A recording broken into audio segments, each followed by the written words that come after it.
जय हिंद दोस्तों, मैं श्रवण कुमार सिंह एक बार फिर आप सभी दोस्तों का कारगिल वेक्टर एकेडमी में हार्दिक स्वागत एवं अभिनंदन करता हूं।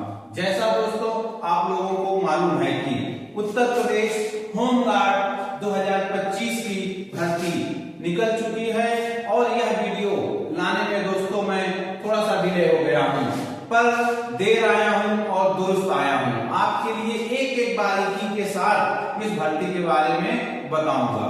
तो दोस्तों जैसे देखते हैं, सबसे पहले ऑनलाइन अप्लाई डेट स्टार्ट हो चुकी है, जिसका 18 नवंबर 2025 से स्टार्ट हो गया है, जो कि दोस्तों आपको बताना चाहेंगे कि ये OTR बेस्ड है। आपको फॉर्म भरने से पहले OTR मस्ट भी है, जरूरी है OTR करना। साथ ही इसकी ऑनलाइन अप्लाई लास्ट डेट 17 नवंबर गलती से लिख गया है, जो कि होना चाहिए इसका 17 दिसंबर 2025।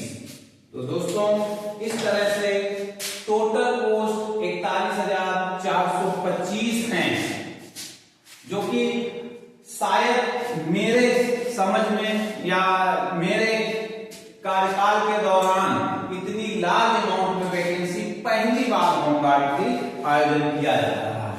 और सबसे जो इंटरेस्टिंग हमें लगा इसमें ये लगी कि ये उत्तर प्रदेश पुलिस बोर्ड के द्वारा इसका आयोजन किया जा रहा है। तो दोस्तों साथ ही देखेंगे कि मिनिमम एज इसमें 18 साल है और मैक्सिमम एज इसकी 30 साल रखी गई है। दोस्तों ये एज अगर हम बात करते हैं 18 से 30, तो ये एप्लीकेबल होती है जनरल के लिए।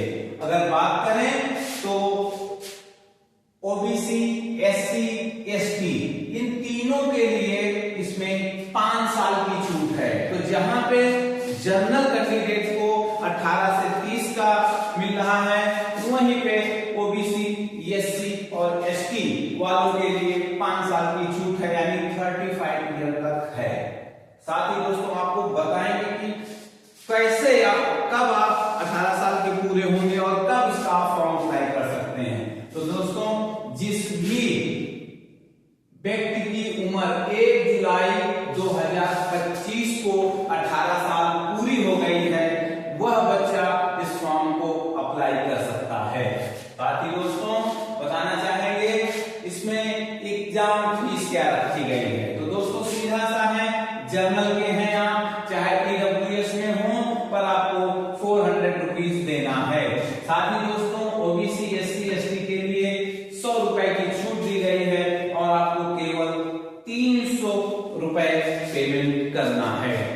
दोस्तों एक बात बहुत ही ध्यान से सुनना है, यहाँ पे देखिए आप शिक्षा एजुकेशन एलिजिबिलिटी में इन्होंने 10th पास मांगा हुआ है। Same Uttar Pradesh police constable में भी 10 पास का ही है। और इसी के साथ जो ज्यादातर मैंने देखा कि एडवर्टाइजमेंट या यूट्यूब में जिन्होंने बनाया है, उन्होंने ये चीजें थोड़ा सा साइड से करके निकाल दिया है, एक्चुअल में इसके बारे में जानकारी नहीं दी है। तो दोस्तों आपके लिए इंपॉर्टेंट न्यूज ये है कि जिस बच्चे ने NCC में A, B और C तीनों सर्टिफिकेट प्राप्त किया है, उसके लिए दोस्तों अगर बच्चे के पास C है तो उसको 3 नंबर एक्स्ट्रा दिए जाएंगे। जिस बच्चे के साथ B है, B सर्टिफिकेट प्राप्त किया, उसको 2 नंबर दिए जाएंगे। और जिस बच्चे ने केवल एक ही साल लेके NCC ड्रॉप कर दिया, 1 साल A सर्टिफिकेट मिला है, वो बच्चे को 1 नंबर दिया जाएगा। और दूसरी बात इसमें यह दिया गया है कि जो भी बच्चे ने ड्राइविंग लाइसेंस जिसके पास है, देखो इसको मैंने ज्यादातर देखा एडवर्टाइजमेंट में बताया नहीं गया, जिस बच्चे के पास ड्राइविंग लाइसेंस है उसको 1 नंबर एक्स्ट्रा प्रदान किया जाएगा। तो दोस्तों इस तरह से यहाँ पे आपको बता दिया कि 10 पास और उसके बाद आपको कहां से बोनस अंक अर्जित करना है। तो ये अगर कहें एक तरह से तो बोनस अंक पाने का एक रास्ता है, और जिन बच्चों ने किया है उनके लिए काफी फायदेमंद होने वाला है। साथ ही दोस्तों वैकेंसी जैसे मैंने आपको बताया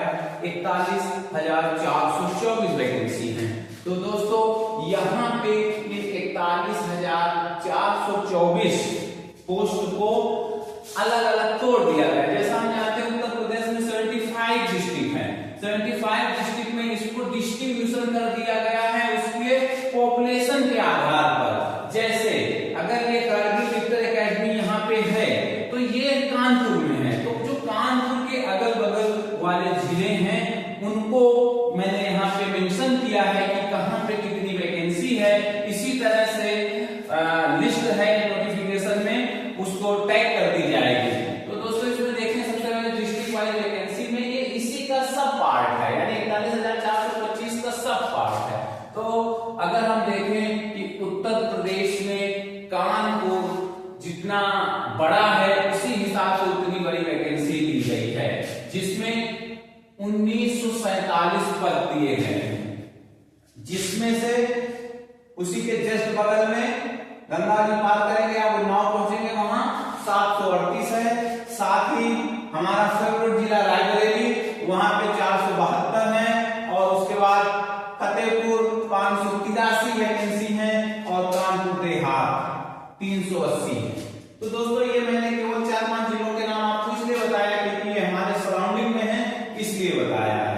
साथ ही दोस्तों छोटा सा और आपको बताना चाहेंगे कि 20% फीमेल कैंडिडेट के लिए इसमें सीटें हैं। अगर यहाँ 1947 का 20% हम निकालेंगे दोस्तों तो निकलता है उसका आंकड़ा 389, यानी 1947 में 389 सीटें महिलाओं के लिए रिजर्व हैं।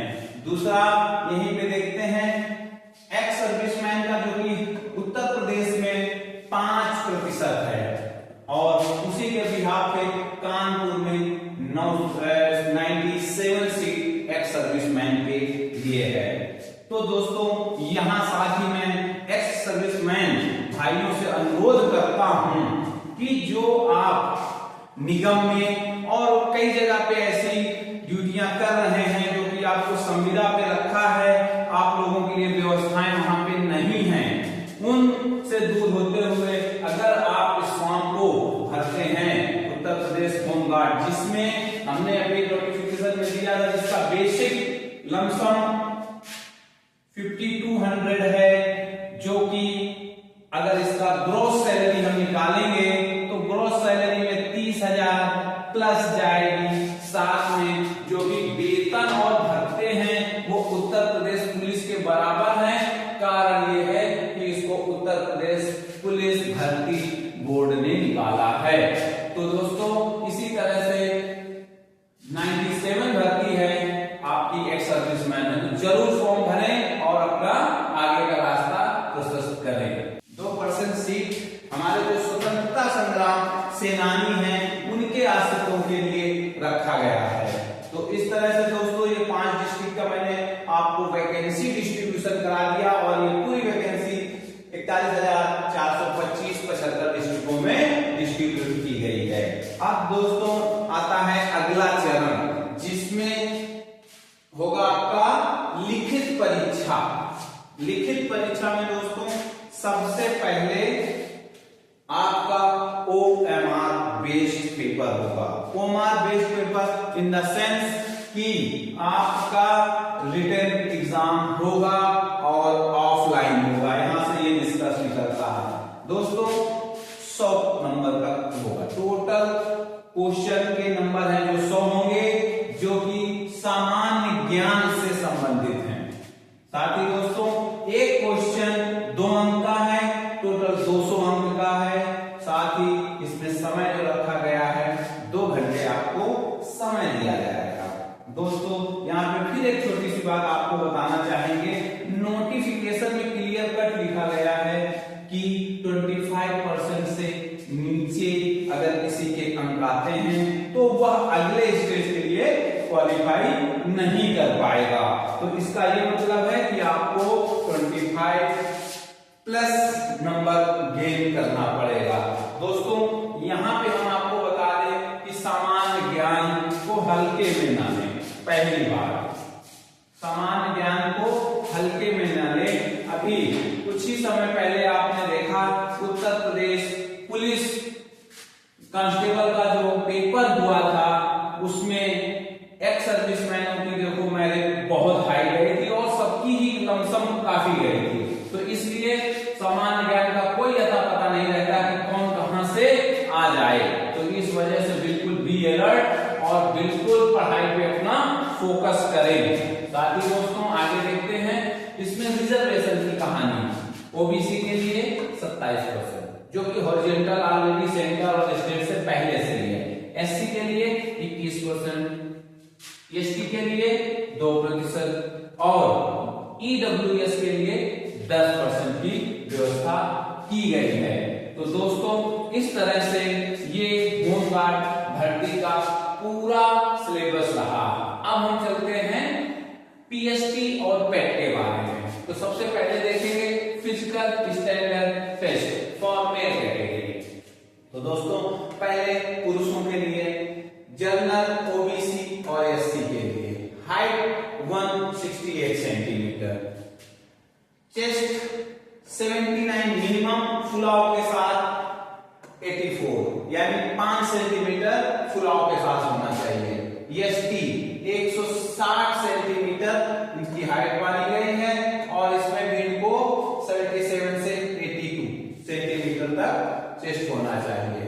तो ये था फिजिकल स्टैंडर्ड फॉर मेल। अब देखते हैं physical standard for female. General, OBC, SC 152 centimetre, 152। Physical standard अगर हम बात करें तो सेम एज जैसे पुलिस कांस्टेबल का था उसी तरह से है। तो यहाँ 152 है। यहाँ पे दोस्तों महिलाओं का जो वजन होगा वो 40 केजी से कम ना हो। एसटी में 147 सेंटीमीटर रखी गई है हाइट और वजन इनका भी 40 केजी रखा गया है। तो दोस्तों यहाँ पे था ये फिजिकल स्टैंडर्ड टेस्ट। साथ में ये आता है पैट। इसमें क्या होगा, फिजिकल एग्जामिनेशन टेस्ट में आपका क्या होता है। तो दोस्तों पहली बात तो 4.8 किलोमीटर पुरुषों के लिए रनिंग होगी, ठीक है, और अगली है 2.4 किलोमीटर रनिंग फॉर फीमेल, ठीक है। तो सेम इसमें कोई ज्यादा बताने की जरूरत नहीं थी कि कितना क्या होना है। सेम जो पुलिस का है वही पैमाना यहाँ पे रखा गया है। तो दोस्तों इस तरह से हमने देखा कि आपको किस तरह से ये सारी प्रक्रिया के दौरान गुजरना है। तो सबसे पहले आप ऑनलाइन फॉर्म अप्लाई करेंगे। दूसरा, आप फॉर्म अप्लाई करने के बाद रिटन एग्जाम आपका आयोजन किया जाएगा। रिटन आयोजन के बाद आपका पीएसटी और पेट कराया जाएगा। उसके बाद फाइनल मेरिट लिस्ट जारी की जाएगी। साथ ही फाइनल मेरिट लिस्ट जारी होने के बाद अगर कोई कैंडिडेट, सपोज दैट कोई कैंडिडेट ए बी हैं और वो सेम इक्वल नंबर पे पहुंच जाते हैं, सेम कैटेगरी है, सारा कुछ है, तो ऐसे में उनकी डेट ऑफ बर्थ को सीनियर माना जाता है। तो दोस्तों इस तरह से कोई भी जो इसके लिए एलिजिबल कैंडिडेट है कि होमगार्ड की भर्ती हमें भरना है, तो मेरा विनम्र अनुरोध है कि 17 दिसंबर 2025 से पहले फॉर्म को फिलअप कर ले, जिससे उसे किसी भी प्रकार का मुसीबत का सामना ना करना पड़े। तो दोस्तों अभी तक हमने देखा कि किस तरह से इस भर्ती की प्रक्रिया से गुजरना है। अब आपके लिए बहुत अच्छी सूचना कि जिस तरह से कारगिल विक्टर एकेडमी ने उत्तर प्रदेश एसआई का बैच सही ढंग से पूर्ण किया है और मैक्सिमम यहाँ पे सिलेबस को कवर कर दिया गया है और अभी यहाँ पर केवल सीरीज टेस्टों की लगातार एग्जामिन किया जा रहा है, जिसमें मैंने देखा कि बच्चे काफी अच्छा परफॉर्मेंस दिखा रहे हैं। इसी तरह से देर न करते हुए 1 दिसंबर से Uttar Pradesh home guard special batch का आयोजन कारगिल विक्टर एकेडमी में किया जाएगा। तो दोस्तों आप सभी को इस बैच के लिए मैं स्वागत करता हूं और ये बैच पूर्णतः ऑफलाइन चलाया जाएगा, जिसमें हमारे अनुभवी टीचरों के द्वारा आपको ज्ञान दिया जाएगा। तो दोस्तों ये यहीं पे वीडियो को बड़ा न करते हुए यहीं पे अपनी वाणी को विराम देंगे। जय हिंद, जय भारत।